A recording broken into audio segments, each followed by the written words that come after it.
Il est généralement admis que la fiscalité influence les choix des entreprises en matière de politique financière. Mais il est empiriquement difficile de le prouver.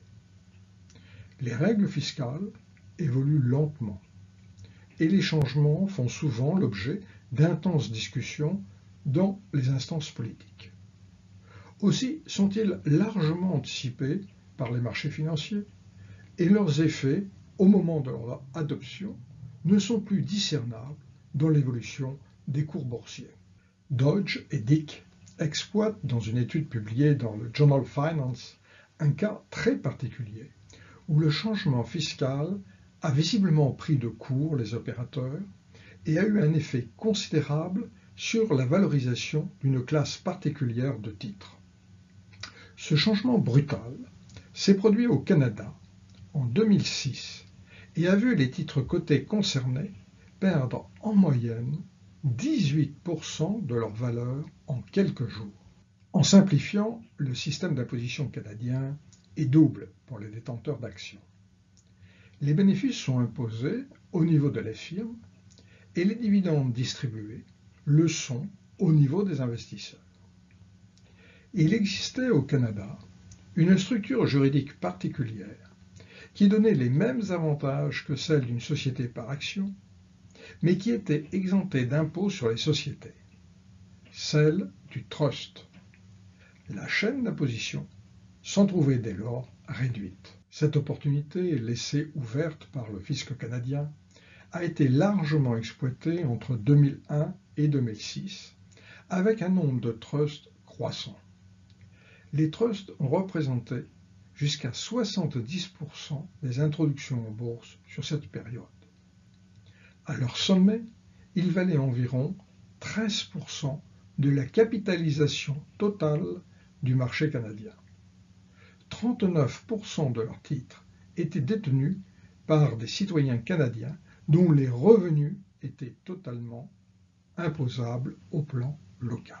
Début 2006, une nouvelle majorité conservatrice remplace les libéraux au pouvoir à Ottawa. Cette nouvelle majorité paraît favorable au monde des affaires et annonce, dès le départ, un refus de toute imposition nouvelle. Elle mettra d'ailleurs en place une politique d'allègement fiscal. Elle promet de ne pas toucher au statut privilégié des trusts. Le nombre de nouveaux trusts continue d'ailleurs à croître dans les 10 premiers mois de 2006. Sans aucun débat préalable ni annonce à la presse, le gouvernement fait part, le week-end du 31 octobre 2006, de sa décision de mettre fin aux avantages des trusts et de les aligner sur la fiscalité des sociétés, soit une imposition des résultats à hauteur de 35%. Dans les jours qui suivent, les modalités sont précisées, mise en place progressive sur 4 ans, et la mesure est adoptée dans la foulée par le Parlement. Comme les modalités de la mesure n'ont pas été annoncées dès le départ, on peut s'attendre à ce que les effets se soient fait sentir sur plusieurs jours. Pour déterminer la fenêtre optimale d'étude, les auteurs estiment d'abord un modèle volume normal de transactions, en fonction des volumes passés, des volumes pour le marché tout entier et du jour de la semaine.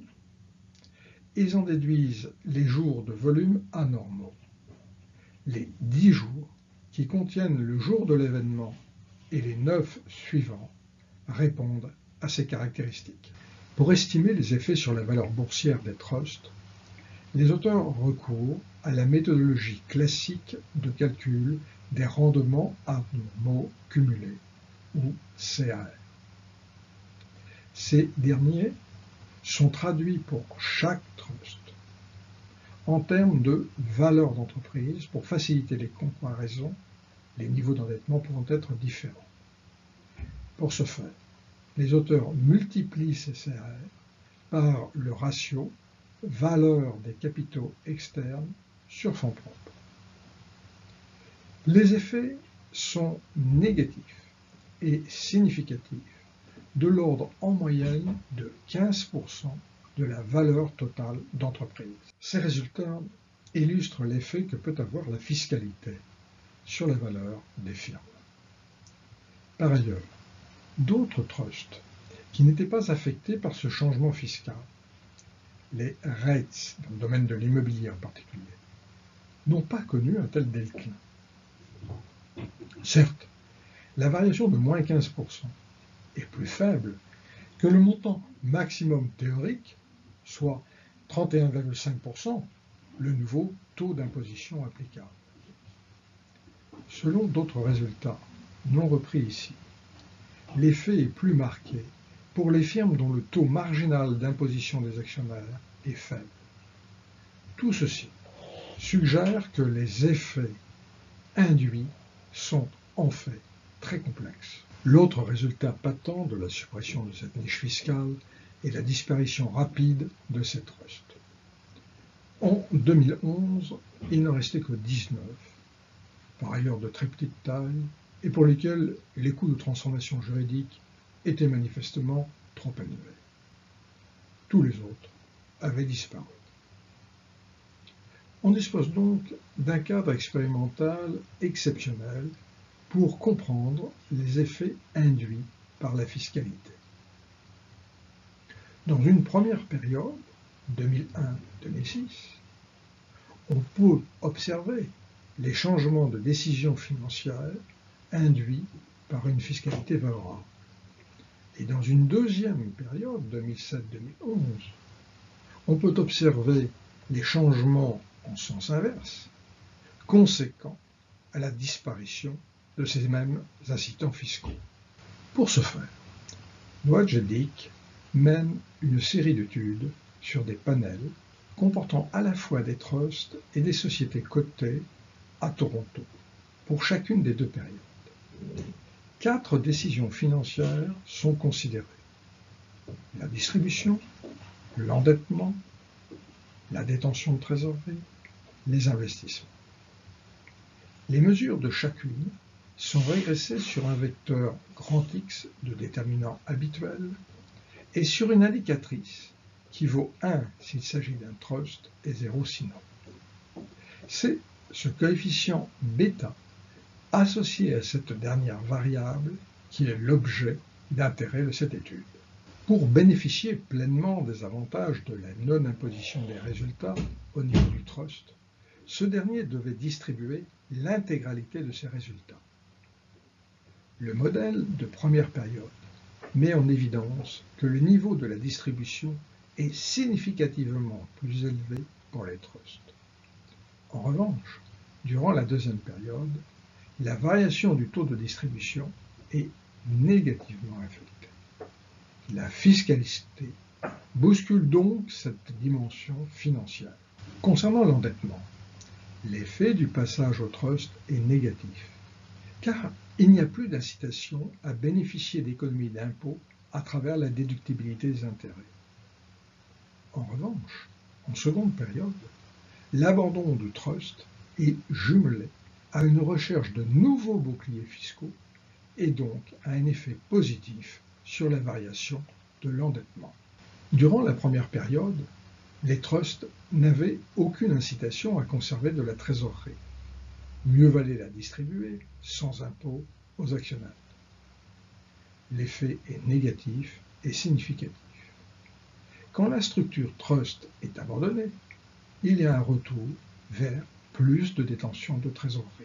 Enfin, durant la première période, l'adoption de la structure trust a conduit les firmes à augmenter leur distribution, à moins conserver d'autofinancement et donc à réduire leur capacité d'investissement. Les effets sont significativement négatifs sur cette période. L'abandon de la formule trust lève cette contrainte et l'effet sur l'investissement est significativement positif. En conclusion, les niches fiscales, en réduisant les impôts payés, ont bien un effet positif sur les valeurs d'entreprise. Mais les effets induits sont bien plus complexes que cette conséquence mécanique. Pour bénéficier de ces avantages fiscaux, les entreprises sont conduites à modifier leur politique financière, distribution, endettement, trésorerie, investissement. Elles reviennent d'ailleurs à leur politique précédente dès que les avantages fiscaux cessent. Ces modifications de décisions financières sont source de coûts et d'inefficience. Aussi, une partie de l'avantage fiscal est-elle ainsi perdue. De plus, les entreprises savent mobiliser d'autres boucliers fiscaux, dettes par exemple. L'effet net sur la valeur d'entreprise est alors loin de l'effet direct attendu, égal à 31,5% dans le cas présent. Mais il a été estimé par ces auteurs comme égal à environ seulement 4,6%. Retenons enfin que ce cas illustre combien les décisions financières sont en réalité affectées par la fiscalité, avec de nombreuses interactions extrêmement complexes.